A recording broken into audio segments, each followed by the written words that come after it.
Lo lebon sa Kevin sa nakang YouTube na kan lim kenin tu ni hi Q&A bol leo hin nida nga sum ka tawa ka bol si hin tu ni hi walking ti pe na Q&A kan bol ding hi an hat hiam nang a walking bol to no ho ta ki ho kop ding ka ti hin is tun Q&A bol leo hi tu a hi no ho za la hi subscriber zong sang som na sang mi hung pha hi ta in no ho ta ki ho to ding de na no ho to ki ho ma jing de na question answer Thudoh donbutna hi kan bol jing hi in tu nin zong question tam thimpi kamu in so so bon chakia bane cha tu nia hi ka hin donbut ding hi in a gin wang gin simei the hi in pam lang hi in highway ko mai za hi ga de gin hen hun jing in hi zong le thing na lo na ho to Q&A bol the ding ji hin tu ni hin da chum di wain bol liu hi in Q&A an pan ta hi tin phan chama to ding ka tin Q&A ma sa pena question hung kidong cho hi le America hi Democrats le Republican hi racial vote te nga ham ti kha hi question hung kidong chi cho hi le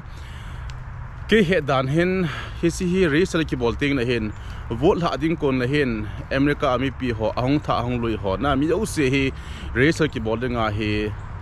lekha hong ki ji hung ji hi chu hi ji lekha chu website link khana ding hi cha chu ki lu na online na khu research ki bol ji hin ka ha he chit po in ka he lo khat a hi ka ti dong ka ti sang chan jong ka taw tin hin khor bank ka ting ka he phat len se chin tang ka ti langa hi party dang jong hi in party dang amwanga hi Democratic Party to Republican Party hi amani hi alin pen hat pen hon amani hi pha sa he mani hi din te te ji hon hin na khat a hat kuma khat hi tua hi Democrats ho hat hin so amona to thil bol a dei lo wa hin chun mi pi ho chun next election ting na hin mo hi an su tha kit dingo tu opposition ho hi amoy hung tha kai kit ting ti hin na question ani na chu hi le nanam nunga ti lo adang to ke chending ngai to hi be o atina henge ngai to pung ka te na to mu a ha dan na se jin nangin le kha sim to na to na kop ki nin ipi na to na nei a iti na to na mu the ham na to ha ki ti teng la hen gam choma ko na chi ho hen case job ki de hin na research job mi lowa case job man to na ki hol teng la hen case job chu na to ha hi in lo jong hoi be se lo hi in hin la agam mi ho dinga green card holder a hi lowa hele agama American mi ho dinga na to na hi zong e wadung bang jeng atama tam ki jeng hi in hiring hi tam he jeng in America hi na to na he tama tam ki hi e lekha sim gam chom mi ho ding hin na to na ha e ka ti hi e ke to hi le kyong part time ma ka to hi in e ma ki man chana ding e ma ne ding cha ding ho cho ding a zu part time na ki to nga hi in hi chun ka to na hi ta bang he tiong hi ka se nom di pon na part time na ka to hi ti pa zo ni help pi ta win ne abana hi citizen i hi masanga social security ki nei the ham chule la to na i hol dile social security ngai te ham social security hi in langa adha ka ta bang hin na langa hi alang pya mi u se anei hi in lekha sim ho jong chun nai to ding tin sun apply ki bola lai na ka to ding hi in ti a hi apply ki bola ki nei the hi in agami u se nei te hi chapang long apin hala la khun government in hits the bong so social security number ho hi api pe jeng hi e abana hi katu pa thang jalun hi in ki pa min he pui ti ji hama he pu ji na nei teng hoi lai mun na chen di ham USA or Manipur jidinga a min na team or za dang to ki chen na ti zo em ji ka nei teng le America kompe na hi le America ka chen pi ding America kom theilo wa inna khong to hi le inna ka chen pi ding che jingin hi jong le gam le dan le gam khan to dan gam nup dan wang hi izi to isa to American wang ki cheng le wang chun de omin hin la in lang dan in lang hin dan chon dan ho hai tai gel kit nai le chun isa te tu te izi te chu in langa asopi ul naw ain sumi to a chen khon ma de ki ne abana hi thangboi khong sai asat adop in lang to itabang em he o sat lang dop lang hi akibangin cái họ ôm là hiện na xét đang vang chủ tập cho mấy thế sao cho mấy thế hiện cái họ lần hi sau lần hi adop giống adop ha adop mà adop tiếng là vang chuẩn bộ bang ở hiện in là bộ bang ở hiện bộ in cái hiện là hiện asset tiếng là vang chuẩn lần giống hi all sát gì lo hiện cái bong bong ấy thì thế hiện bà na hiện US này thôi cái chuyện tiêu là chuẩn hi thế đinh ham Ebola hi moding ham ikilung sit pi imu a ikidei pi imu a ikidei to ala chun hoi lai mi yong ki chang the hi a hi the le e ho banga man ki khum ngai ham em na ko hon man he pha po vin mo chon dan nai ta bong e ho chon dan banga chon dan hoi he nei po vin man ki khum to ha nei po vin mo he na a ki lung sit wa ki la ki chang hi jeng hi in a ki chang ma sa emi to a ki chang ho hi cái hấp bồi na mình cái khung mù ham cái khung lỏng bằng cái tập bồi bạn sĩ cái đầu tiên Thudoh bạn hi lẽ bung cát ít dạ lụt em Manipur to US fly anh chỉ là số tiền cái chia chú phái cô na đi cái chỗ này hiện na đi tập phái chú là hàng pia bung chúng ta bằng cái chỗ này hiện tại en đi chú layover bung chúng ta bằng cái này en đi cô na chú talsa cái thùng đinh hi 16 hours abang lu 16 tabang 16 ti daha 17 hours abang lu nintin flight ka khela hi in Chicago flight ka khela Delhi to Chicago to Tulsa ka si hian Manipur ko na sei dinga chu direct nga ki leng la wang chun 20 hours abang lu ding he ka sei kilo le 20 hours approximately lu nintin Manipur ho USC na dia India sum izat tabang lu em flight ticket man ti lawang chun ticket man he ki banglo hin na abang le imaka le chun man bai ta ki mu hin ige ka le chun aman tam jinga hi in tu hin halang pia he lak khat la ke ho hin one way ticket na hi in chi lang hung langa dinga hi lak ni ho ta banglo nin te imaka lawang chun man lo ma hi hoila he le na US mi popo somne popo ki mo chi the a hidem awa a passport or visa or adang dang ngai te ham awa China mai dia yes US to gam choma hitan India mi dinga si chi ding na chun passport nei ding siong le visa apply bol ngai ki ding awa ai chi ding na chun tourist visa apply bol nga hin hoi ai na chi ding ham ti ho na i chi ding ho spati a ki gon top ding e sunga e sumsu mang ding hong pati a ki gon ding bank balance song pati a ngan se ding pati a nei ding sumjong in e hoyong se account statement hong ma sa ding cha se visa e mu te na bo sun ki chi the hi e are you happy with your life he oh yes I'm very happy with my life hin kho ki ti he hin kho a he i chan chungai lung oi ding a hi na ka ti no men aji chu ke bong lai ka thun thei chu ka ke palu wa hai chun ke bong lai muna chi nom tam ta ding hin ai wanga visa apply bola visa mu lo min tin le kha ke sanga thim ta hanang bol thei ta hai jong le visa mu lo chun lu thei lo hai jeng in exam para sei dinga chu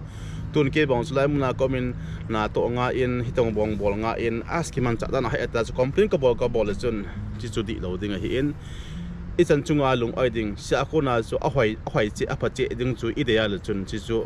plan boarding hisi mo ding a chu na to ding lekha sim ding ki ham bol ngai ki na ti chu ke ma hin kho chung chang thu ka ke pa nam din do ka ke pa ti chu kan explain be hin ten abana he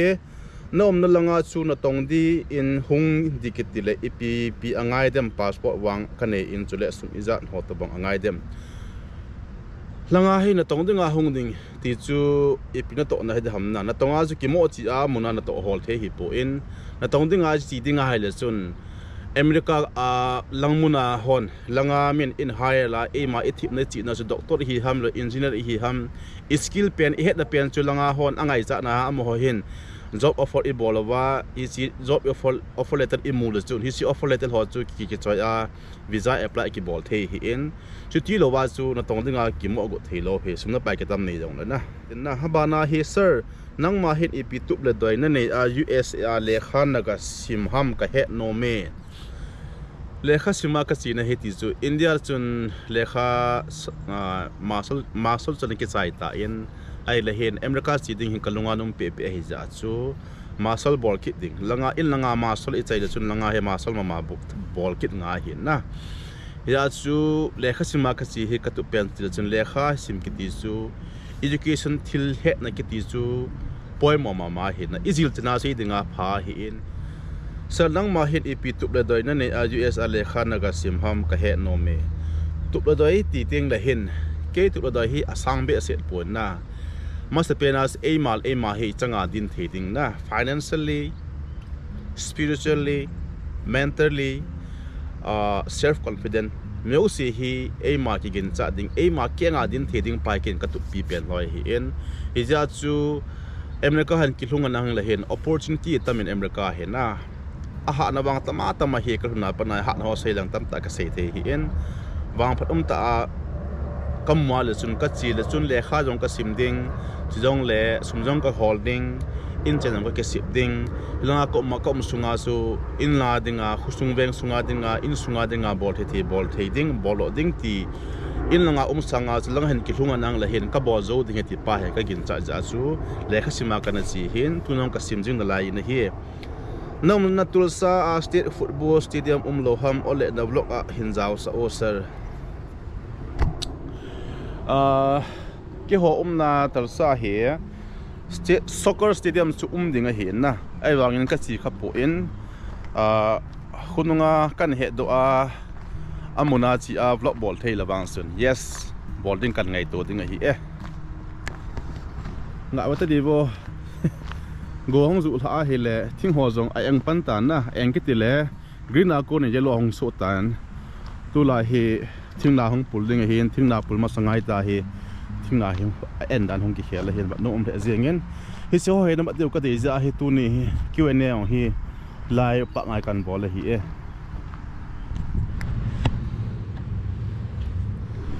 nung lang background ai khat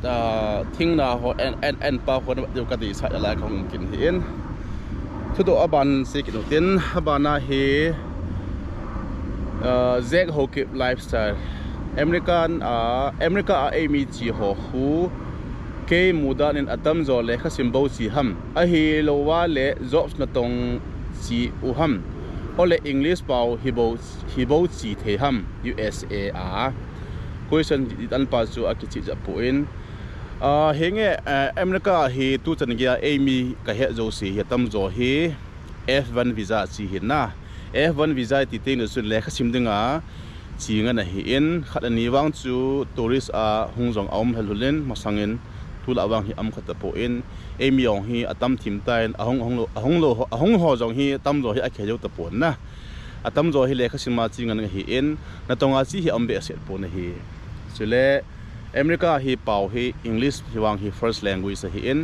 second na hi Spanish Espanol na Espanol hi achia chi hi in abana hi Chinese German French chong hi he ala chun a he am thowin a hin asi pen English and Espanol Spanish hi aban hi sanakhang hi education avet dingham advertisement ai lo le entertainment zo hi tup le doi ham abon cheki a katup la ka doi hi na education long a hi in hiti a he lo ho nan do wa ki hin ka han khula kan ka hin don muting la hin chong chu he na khat educate ki bon na khan hi in ka chi la ka wan ho city danga vlog ka bon ho jong chu city ata amu kholo ho dinga kan bola na abathe ho na ba na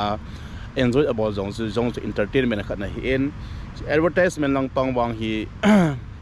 itila da ham chong an cover mai thin abon chikia hi ka content hin cover ki gu na hi in mambana jong hi project tam ta plan tam ta ka ne hin city len ena chi ding city aba the ho hi hen ba cha ding ti he ka to go na hi next question na chi ten sanakhang sir pung iza na khowa a pung iza na kho jing ham tulai ta hin jing ka pung sagi le khowa in zan lang la hen pung sagi ma changin kho jing ji tai se he tulai kum he kon ti dham October hai za he timing hi chi hi in phaiusia ki banglo hi e Indian langa banga sim card hi amin EPP gi mangham he nom a ome in kasim card man ho hi ken kaman hi Verizon kamangin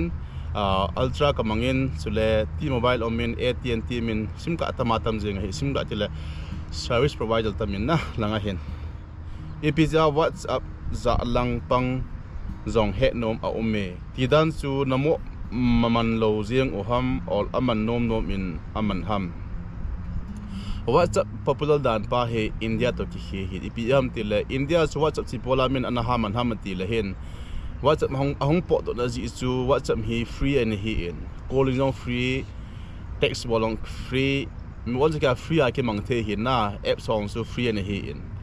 hi si a chu in America hi USA hi text message song free and hi ta in calling ho jong free and hi ta in sum la la wai ta si a chu WhatsApp hong do wanga mi America holding as aki khit nam be se do ja chu langa he min a ha ngai sang be se lo hin hi jong na tu lang wang min a ha man tho ta en adi a India langa ko na si hon America gam hilo langa aki chung tam zo hin wang hin mi osin aki mang tho win hi e America to kinai na pen ipi state ham si jong he nom amme America hi state na hi po in country hi in akinai pi country chu not langa Canada hi in South langa Mexico hi e sana khang to jing han lang ma cha jing han o ke ma na don but na nga jing chong ne ho ke okay thank you sana khang to na hi na ho ji hi na ho na hen but na ban ho nan but no mu wa subscribe nan bolowa share nan bolowa subscribe bal nan hol be pe ji wa hi I khan to hi in tui apat nai na la in ha pan hung pong wo chong neo le aloi ho tua he thangjalun ho ke he pu ipiding penta USD ding hi na good ham kon inspired na ball a si na him chule na chi dinga su ipi bowling ana ki go ana chi dan ham nin CPO chule usami iza na hi ham tu pa thangjalun USA America seeding hi inspired hi ke hi ama sa pena ka upa ka US ke hi ma hi gam chuma an masaloi in South Korea ma pana he ma he kana follow hi ta in MA ka chai teng la hin chi ding ti kana yel jing pe hi in ai le 2018-19 la pana chu opportunity hong ki hong pan ta in cha ka hin tra ya ka hin plana kana chi hin le kha sima chi ka hi in le kha sim to na to bol the thi bowling a chi ka hi e ti chu chumnam pina sei the hin ten u cha hi posal nga to ni mai ni ke heaven kanel la hin kachunga khat to kanuya khat hanum ta po in posal sagi te ka hiu hin minin ida ta win to hai posal nga ka mu win ni mai ni ta ka hi ve bana hi last question tan ten momon ho ke freedom from 18 plus in US gam hi aphat na le asit na sei the di a hin economy khang to zong le kizana ki ngai lu na lam wang wa jap te din ka gele si hi ma han comment nam bol hi in adi ka sa e si hi adi chang tam tam hi en US a he gam hi Christian gam ti di jong PC alhom war tan ipi ho ki ha mu em percentage hi tu a he Google lung zu a he 64% hi Christian hi in America he na American hi Christian country hi jong la secular country hi ji chun mi hin ama de ho hi a practice the hi in cha hin Hindu jong tamin tin Muslim Islam ho jong tamin tin ho nam kim hi dinga hin lai muna he yong la Christian tam penin in langa chuchan pulanga kok ta banga pangal tam nan te ka dan chu khubang long lama tam na chu ka mu kha po in mun khat mun ni wang chu mosque ka mu in Hindu temple ka mu in tam wanga tam po in ho in wang hi Christian church wang hi every konala the hin na gari to chi le zit langa vela ta hi mun tina hi church wang hi hi e next question hi solngam ho kip khup question number 1 US langa lang na tong ho hin per hours a iza alozi oham per hours a hi athang pi hin practical ta na relative se ti di lo han $10 to bong hi mu de win ka he en part time work ma lekha simi very common hi in langa hi mi do si agami hita ta gami lo hita ta lekha sim do si hi lekha bo sim no hi tam khana first scholarship amu a ani cha be u si chumin a put op ilawang chun na tong lo lekha sim nan ta lang pi wang hi mi o sin na yong a to lekha jong a sim hi e Asian mi ho hi le mi neo cha mi no si akichang in but movies la dung ho a tabanga racial discrimination ho tabong to ata life a iptm ale ima ti lo ham lit lang neo lang hi emre ko ho zong a bon chicken alien di po bin hi alhang pi wang sun mi kang ho hal kha alien za nom win chong le avam ho jong alin zat amavin atam zo wang hi aniau tho bin alin be set pon na mila ai chi jong le jong amo to ki bong tho hi in hin la lang kha chu jong pathinung sin alin loi ki tho bin mi hi te bong be set in abon chicken alin pon alin za aneu za na ta ki help chop jal jing hi in hi chi zat le nam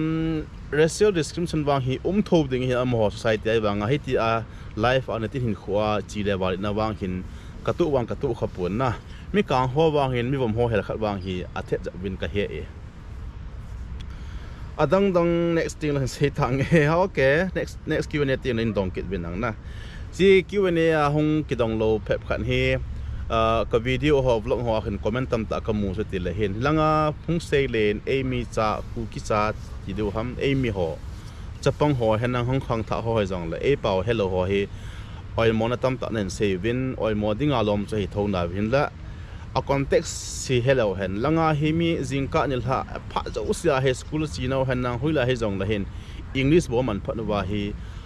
anu la pa te ho to kheu no hi pha ni tam lo ai phat na hin tabangin nu la pa te ngai kho han amhon ut tan tun jong la hen bai tai ho banga e ho ki kho kha banga hi anu la pa pau hi fluent ta la thim ta thing ta he thoding ba wang ha sa hi en he chun ha oi mo be set po hi tin atam zo wang hin apau in e ho wa hele e pau si zo sia he so ke amon a tho the lo hi in a tho the khat ni wang som na we amo chu tin extraordinary ti da hamna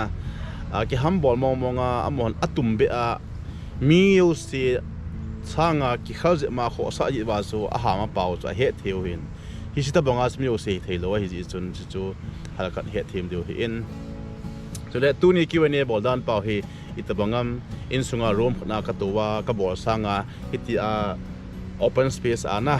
pa nga ka bol pai hoin sa wam hin se binang chule lung set in tua hi subscriber hi sang thum